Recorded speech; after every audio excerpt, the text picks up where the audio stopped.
Kyler Murray's study hall has begun, but how will that affect his placement on Broussard's Bud list?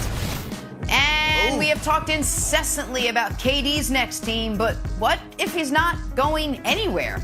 Nets fans on pins and needles. Good Thursday morning, everyone. First things first. Jenna Wolf, Kevin Wildes, Chris Broussard, Nick Wright.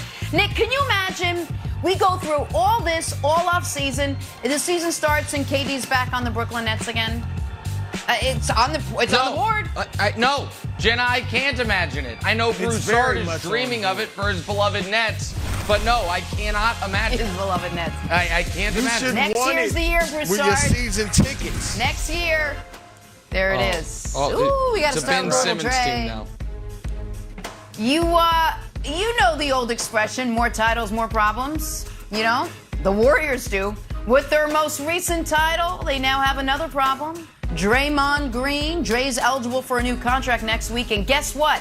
He wants it all. The max deal, $164.2 million over 5 seasons. Yeah, Dre was one of the key pieces to the Dubs' 4 championships over the last 8 seasons. But Broussard, you watched him last year. Averaged 8 points in the playoffs, 6 points in the finals. Should Draymond Green get the max extension if he wants it? No. He does, but should he get the one? Better yet, no way. No way. All right, and look, you guys know, I was on here day after day defending Draymond Green against Nick Wright's more than crazy diminishment of Draymond Green, the future Hall of Famer. What Nick called a benching in the fourth quarter of a finals game, I called a breather, a rest.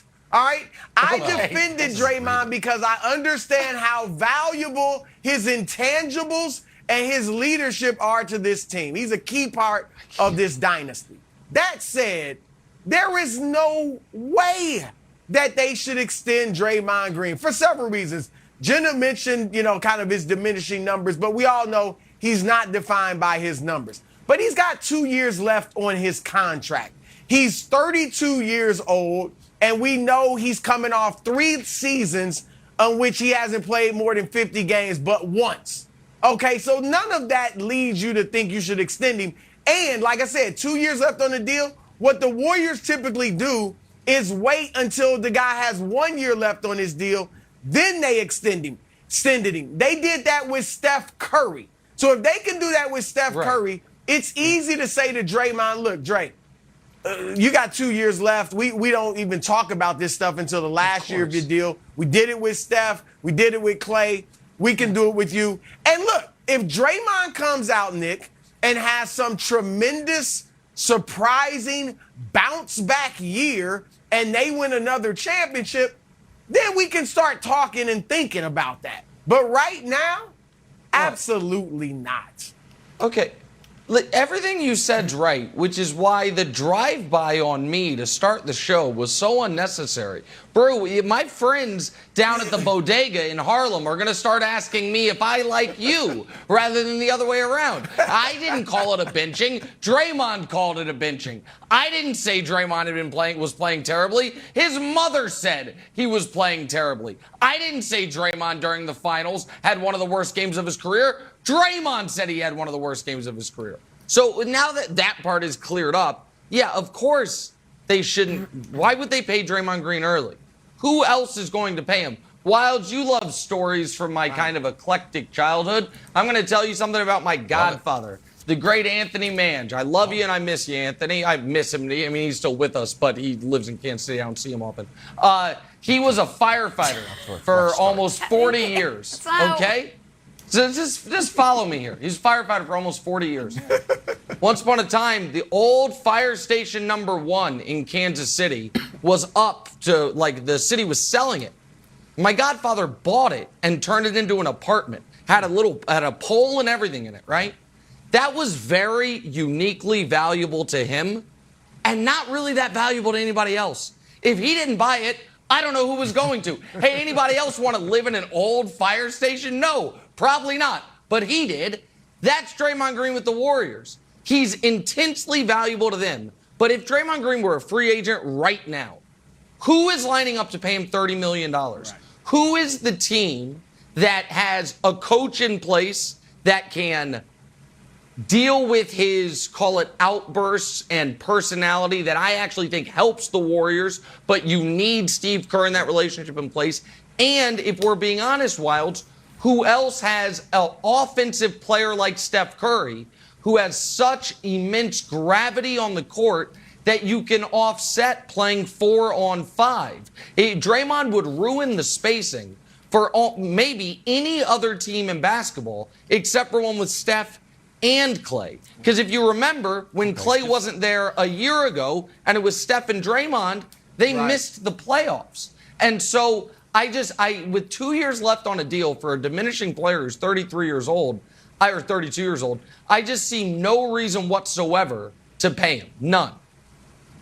Okay, so I'll answer your two hypotheticals. Hypothetical number one, I am interested in a residence with a fireman's pole. I think it would be more efficient than stairs. I also think it would be fun. Hard to get up, but I am interested in it. Option number two, this is something Dusty and I talked about. Just wildly hypothetical.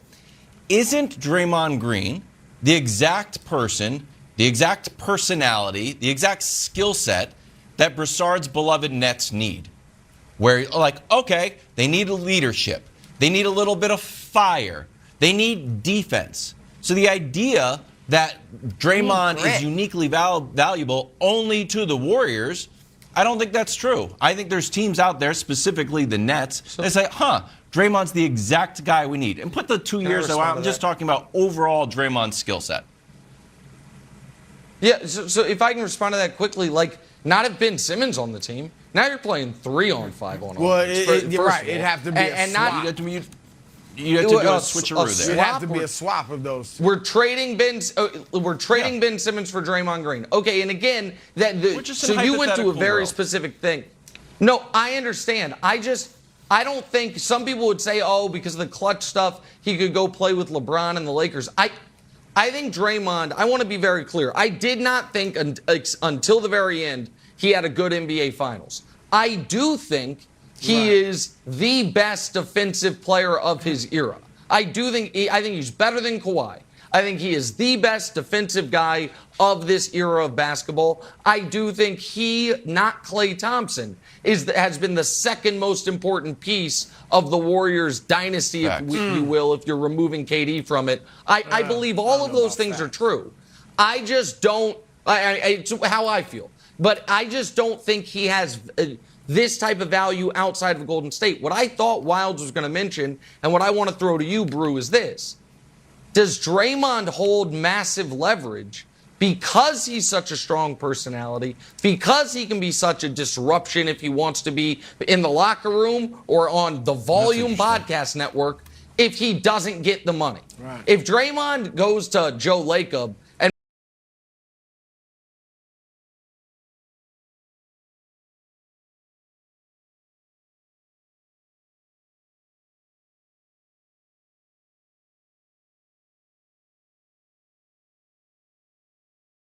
great players here, I'm telling you right now, it is a problem if you don't pay me. That, to me, is the only reason I would consider paying.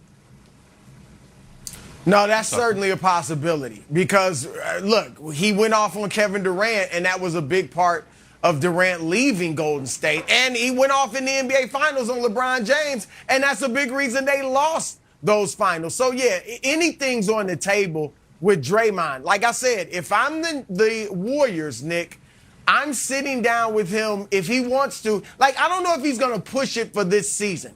Certainly, you hope he doesn't. He's eligible, early in August to sign this type of contract or go after it. If he doesn't bring it up, obviously we're happy. But if he does, I'm really pushing